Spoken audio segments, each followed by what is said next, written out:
That's why you can't cut hair. This is fine hair, and this is one of the deviations from the process. That I made a little mistake in this blend, and I'm gonna try to spot it and point it out for you and why it happened.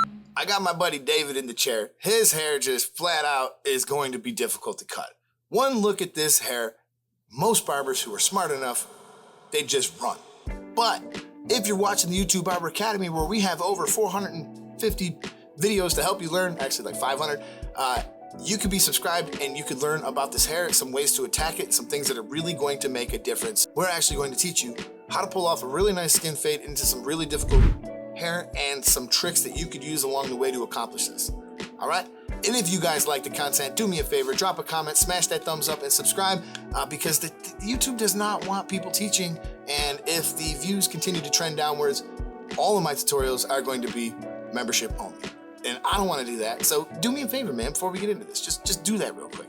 All right, man, let's watch it in its entirety because that is the #1 factor if you really want to help me out. So one of the first things that we're going to be doing is we want to observe the parietal ridge. We want to make sure that that area where the comb sticks out from the head, this area here has to stay dark in this. And it won't because his hair is so fine and so thin that if I go up too high with anything, it'll be gone in a heartbeat. So I need to be mindful of that. And for that reason, I'm actually going to be using a #3 to debulk the sides so that I can see what I'm doing when I go to put in my skin line. And then we're gonna connect it to the top with some clipper over comb. When it comes to clipper over comb, I like to comb the hair down and see where the mistakes are. I'm going to hold the comb diagonally and I'm actually using the back of my hand as a bit of an anchor.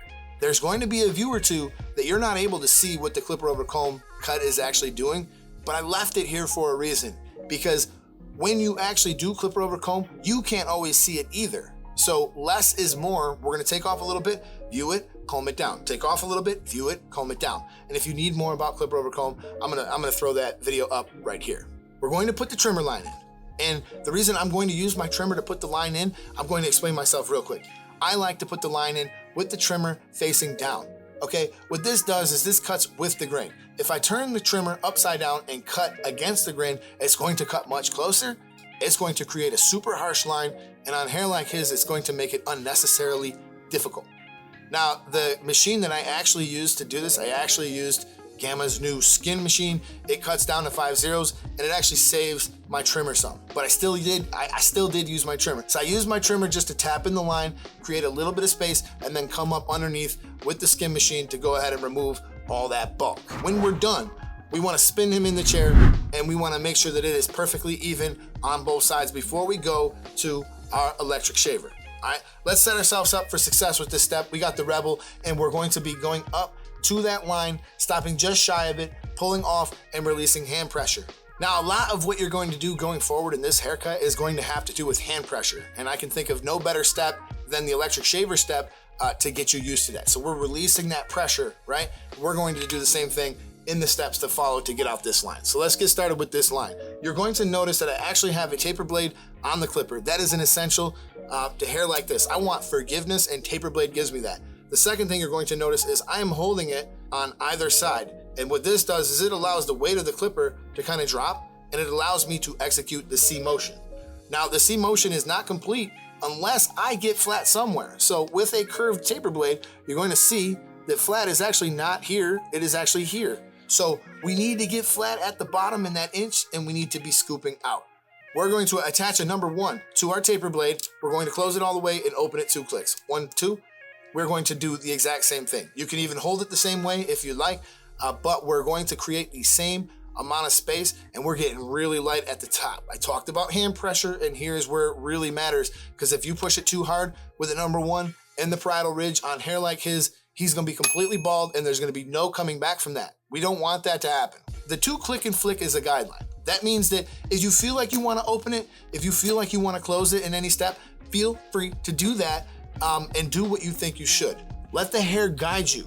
It's not about just a series of rigid steps and instructions that you gotta follow. That's why you can't cut hair, because you're too rigid and you're too stuck in your beliefs. You have to be flexible, and you have to let the hair tell you where you should go, not the other way around. All right, now we're gonna get into this next step. Logically speaking, it would be the 1 1/2, right? That makes sense. We did the 1, time to go, but This is fine hair, and this is one of the deviations from the process. We're actually gonna jump over to the number 2, and we're gonna open it up, and we're gonna work really lightly. I am trying to make that connection at the bottom of the parietal ridge to the top. I want that to be as clean as possible. I know that we can knock out these skin lines. We have the tools to do so, and we are going to get to that in just a couple minutes. But I just wanted to further remove some bulk and see exactly what's going on. Now, there's gonna come a point too, we're gonna talk about this, that I made a little mistake in this blend, and I'm gonna try to spot it, point it out for you, and explain why it happened. Now, I like the connection that I got going with the top, and I was able to skip the 1 1/2 entirely because fine hair, sometimes it just works out, okay? So that's that. The next step, we're gonna actually switch over to the Vapor blade. Now, the Vapor blade is a mixture between a fade blade and a taper blade, and this is one of the coolest and most forgiving blades on the market when it comes to doing skin fades. So one of the essential tricks that I'm about to teach you right now is we're only going to hang a corner into our line. So we're gonna pretend that this electric shaver is our line, and I'm only going to hang a few teeth, and I'm going to poke into that line, all right? How am I gonna set my clipper before I do that? All the way closed, and I'm gonna open it 1 click. Because all the way closed cuts so close with this blade that it could bang holes in there. So the first thing I like to do is actually just open it 1 click, give myself that little bit of space, and go through and see what it does. So as I use that corner, it might be the right corner, it might be the left corner, I'm letting the hair guide me for what my next step is. And my next step is usually going to be continuing to open this and repeating the same steps. Staying patient, staying in my lane. Because one wrong move here, and you're dead. You're not gonna get the hair back. That's just the way this one goes. One wrong move, done. So one of the most difficult areas of the haircut is that between where you put in your skin line and I would say about the half guard or the open taper. And one of the cool things is using a taper blade and bouncing back and forth. You're going to see me do this when I begin detailing. One of the next steps that we're gonna do is we're actually going to put a half guard on our Vapor blade. And one of the reasons why I like to use the half guard on the Vapor blade is because it cuts so close that I wanna do that. But the other advantage might be, hey, maybe if I don't wanna go that close, I can go ahead and I can switch it over to a taper blade. I could use the same guard on a taper blade. So we're gonna bounce back and forth a little bit, and we're going to try to detail this blend. Now, there will come a time in your blend where things are really starting to come together, and knowing when to move away from the clippers and move into some of the other techniques is a skill that you will develop over time. However, it never hurts to just put the clippers down and try some of your other techniques if you're in doubt. So we're getting pretty close to moving into that time, using the half guard, only using the corner, and then we're gonna be putting our clipper down, and we're gonna switch over to some shear over comb first, because if you go straight to the texturizing shears on hair like his, you might create a hole and you might never get it back. So we don't wanna create a hole and have any problems, right? So we're gonna move over to our texturizing shears, and we're going to begin using them at the very end. So as far as shear over comb goes, in this brief amount of time that I'm gonna be using it, I'm going to be using the back of my hand to anchor on the head, just like I did with clipper over comb, tipping out, and I'm going to begin cutting. Now my comb is like cement. I don't wanna bang into my comb, and my bottom part of my shear is going to try to keep it a little still. I've always been a chomper, but if you keep it a little bit more still, you're gonna have a little bit more accuracy. And once you've done everything you can do with shear over comb, we're gonna go back in with some texturizing shears.